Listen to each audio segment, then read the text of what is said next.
Hey everybody, welcome back to my channel, Fish Den 365. I'm Den Haring, and today we're going to talk about a very simple knot that most people don't know how to tie.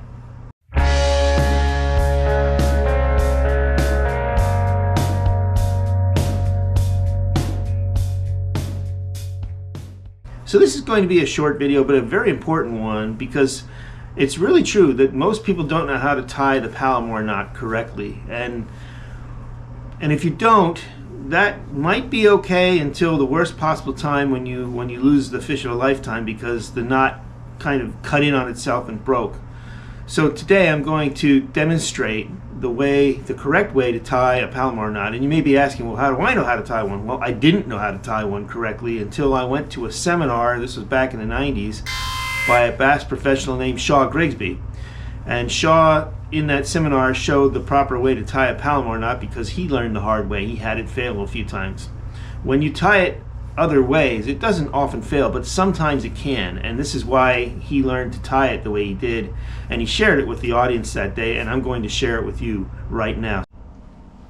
Okay, so we're going to use this spoon to show you how to tie the Palomar knot correctly. Make sure we have enough line to use to play with here, because we're going to be doubling the line like we typically do with a Palomar knot. Double it up here, and we're just going to pass this through the eye of our connection here. So there we have our doubled line, right?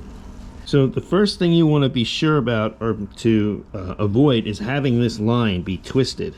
You don't want it twisted, because that just allows it to cut in on itself as well. So now we're going to tie our overhand knot with the looped line. There we have our overhand knot, making sure that there's no twists right here. There's not. And then we're going to pass our bait through that loop. It's through there, and now comes the most important part of the knot. We're still holding everything. We're going to pull everything away from where the line tie ends up being. So I have the tag end in these fingers here, and I want this to be pulled away. I'm going to take my finger and just pull this away from the main, where we're going to tie that knot. See how that looks? That's how it should look. You've got a loop here and a loop here. And now, very importantly, we're going to take some water and wet this knot. Now, and wet this line. Now, you could use saliva, but I like to have a lot of wetness, because this is one of the critical things. We're going to tighten it up here. See what I've just done?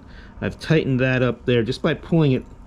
And now we're going to pull the whole knot tight to the line tie. And that is the proper way to tie the knot. And it should have a particular look to it. You don't want any twists or anything. And then it's time to cut that tag end off. So what I generally do there is leave about 1/8 to 1/4 of an inch of tag end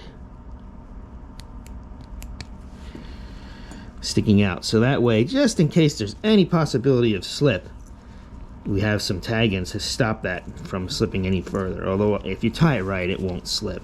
So that's the knot. Super strong Palomar knot, easy to tie, one of the most basic knots to tie in fishing, and yet most people don't know that little trick about separating the knot part of that line, the loop part of that line, tightening that first and then cinching it down. Why do we do that?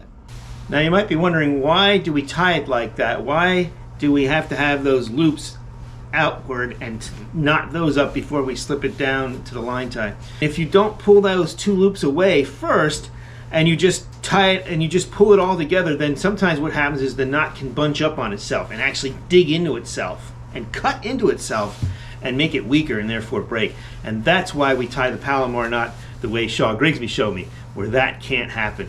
So it's really important to wet the line because of friction. If you don't wet that line and you're pulling things tight, it creates friction, which creates heat, and it can severely weaken the line, especially fluorocarbon, but all lines will go through this. So you want to make sure that line is wet when you're tying the knot. I hope you found the video beneficial. I hope you're apply it to your Palomar knot tying. If you tie the Palomar knot, it's a great knot. This just makes it that much better. If you liked the video, give me a thumbs up. Don't forget to subscribe to the channel. And until next time, be safe out there. Hope to see you on the water. And as always, may God bless your fishing endeavors.